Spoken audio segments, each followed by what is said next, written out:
नमस्कार, जयतु भारतः GST and other laws discussion and analysis के आज के अंक में आपका स्वागत है।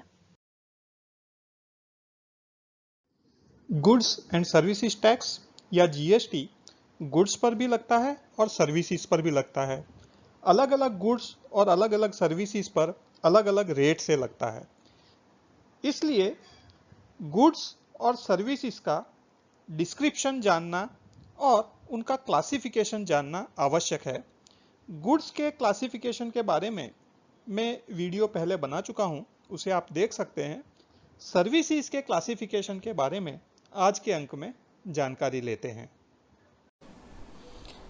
यह notification number 11 of 2017 central tax rate दिनांक 28 जून 2017 है।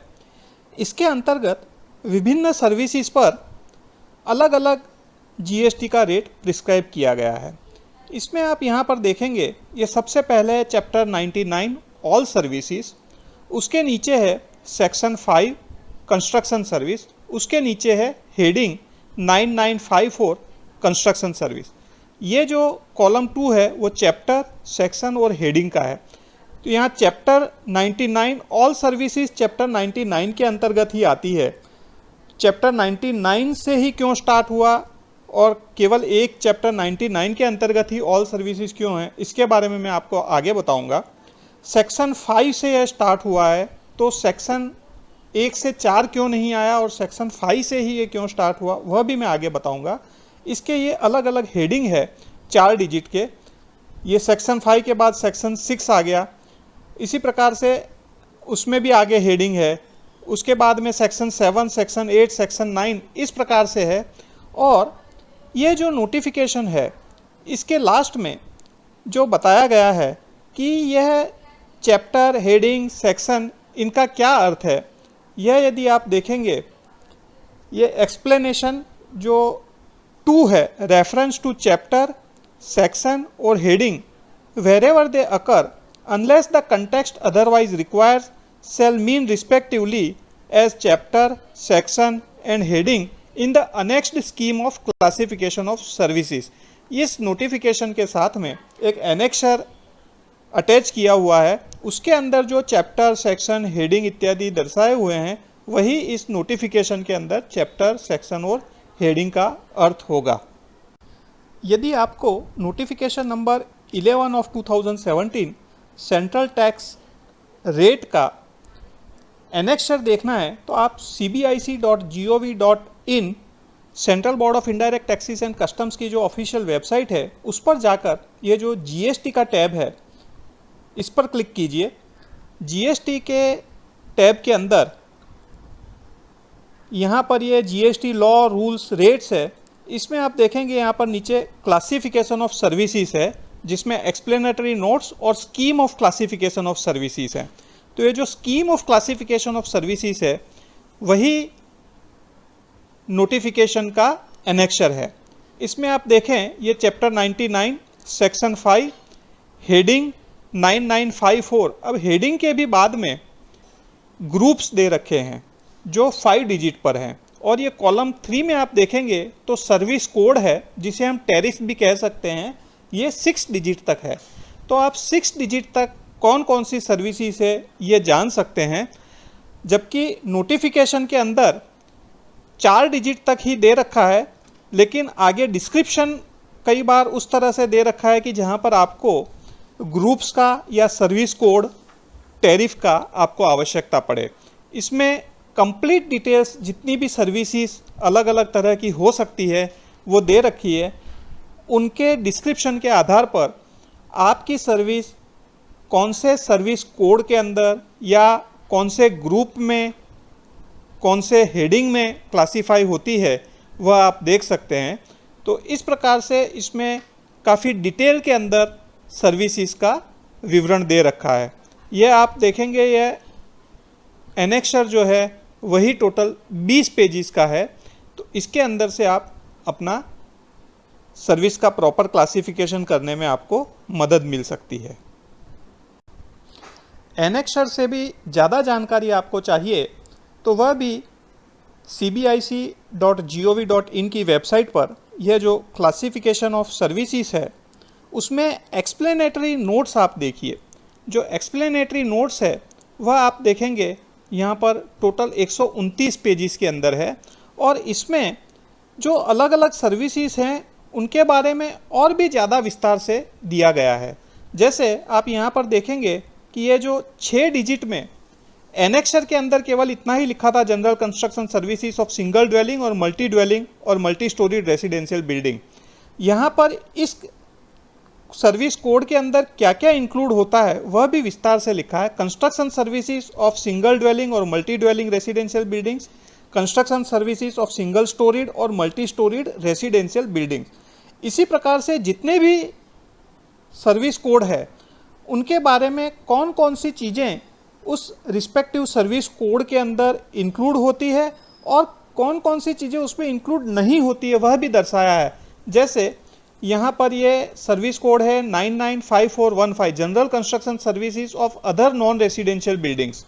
यहाँ पर this service code includes construction services for public entertainment buildings such as cinemas, theatres, concert halls, dance halls and night clubs, hotels, motels, ये सब इसमें दर्शाया है।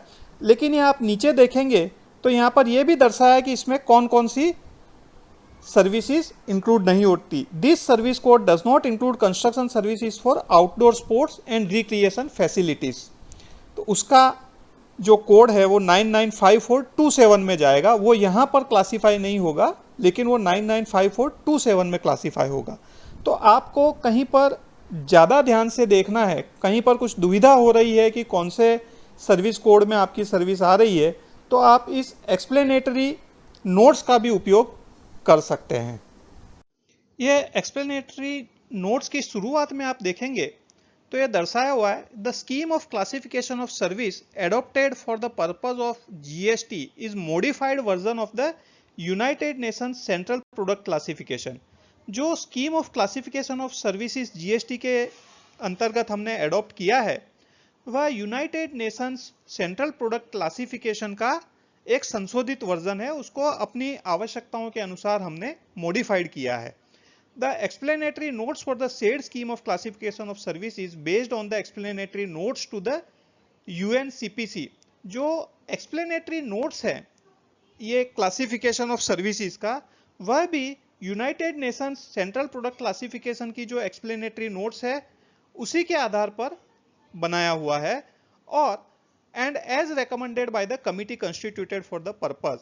जो उसके लिए कमिटी बनाई गई थी उसने जो बनाया है उसी को हमने अपने पर्पज के लिए भी एडॉप्ट कर लिया है। जो United Nations central product classification है उसमें वस्तुओं और सेवाओं के क्लासिफिकेशन के लिए अलग प्रकार से वर्गीकरण किया है, लेकिन जैसा कि आप जानते हैं कि गुड्स के क्लासिफिकेशन के लिए हमने United Nations central product classification को एडॉप्ट नहीं किया है।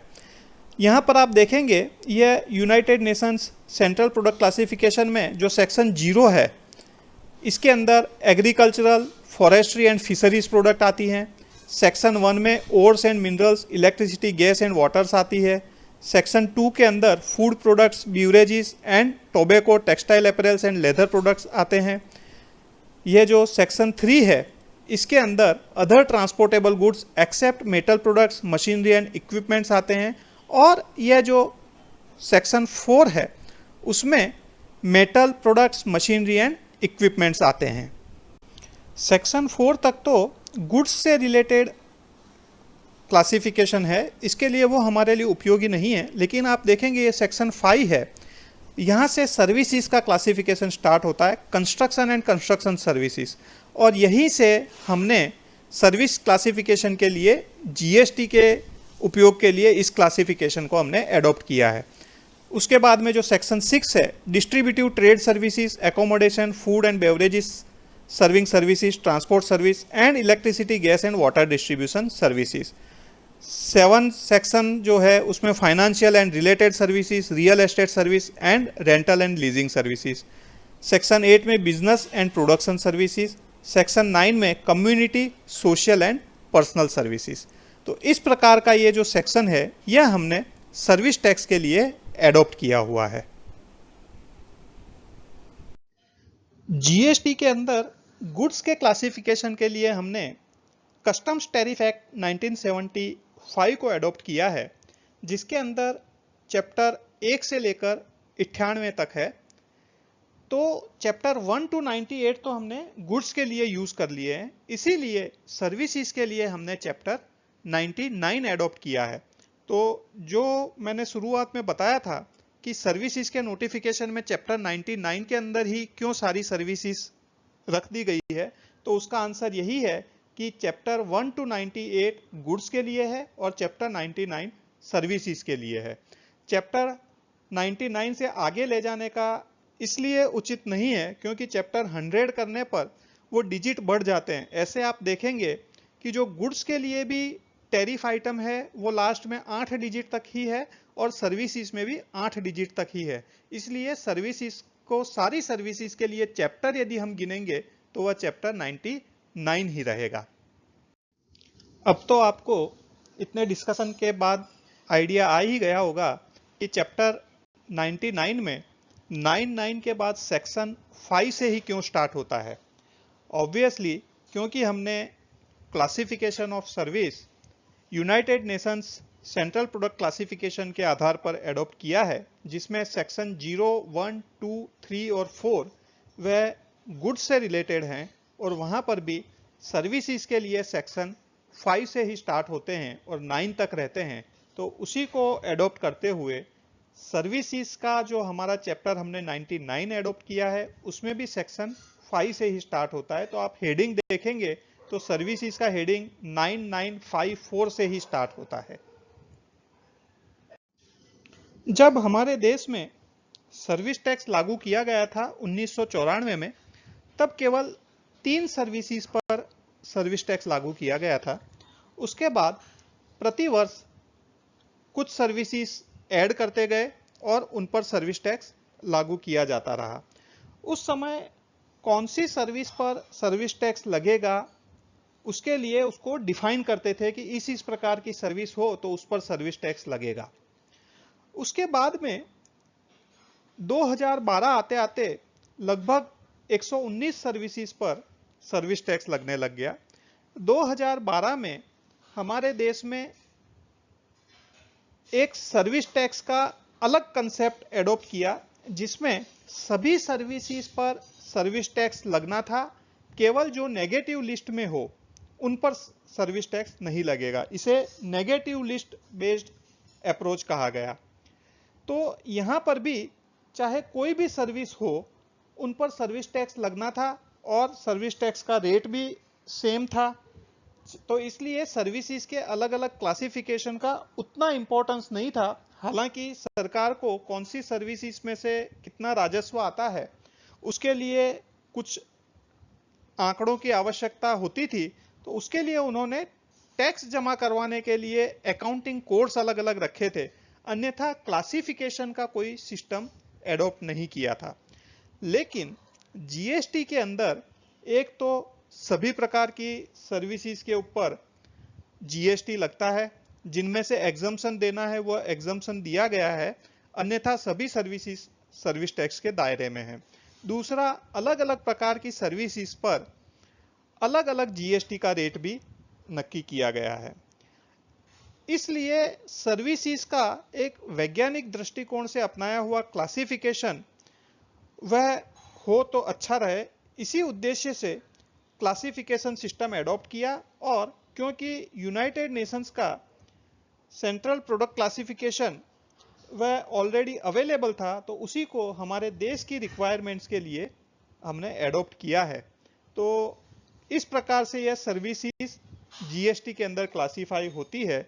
उम्मीद है कि आज का वीडियो देखने के बाद आपको सर्विसेज के क्लासिफिकेशन से रिलेटेड काफी इश्यूज में क्लैरिटी आ गई होगी। आज के अंक में बस इतना ही। धन्यवाद। Please like, share and subscribe. आपको और किसी जीएसटी रिलेटेड विषय पर जानकारी चाहिए विशेषतः तो कमेंट्स में लिख सकते हैं। जय हिंद।